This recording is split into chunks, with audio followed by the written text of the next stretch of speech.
Ruby হসপিটালে আমার ছেলে পড়ে যায় 3 তলা থেকে।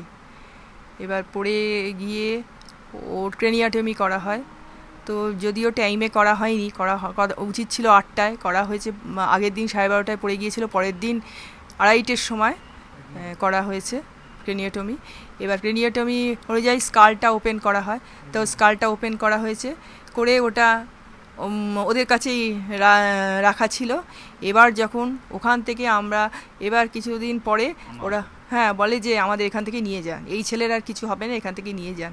তো আমরা তখন শিফট করি ওকে নিয়ে অ্যাপেক্স নার্সিংহোমে।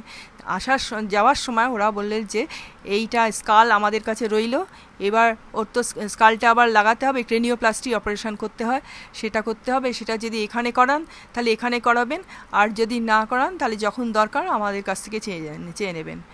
আমার ভাই একটা চিঠি দিয়েছিল যে এরম আমরা অর্ণবের স্কালটাকে চাই। ওরা 1.5 মাস ধরে আজকে দেবো কালকে দেবো এরম করে সমানে হ্যারাস করেছে, সমানে ঘুরিয়েছে, কিছুতেই দিচ্ছে না।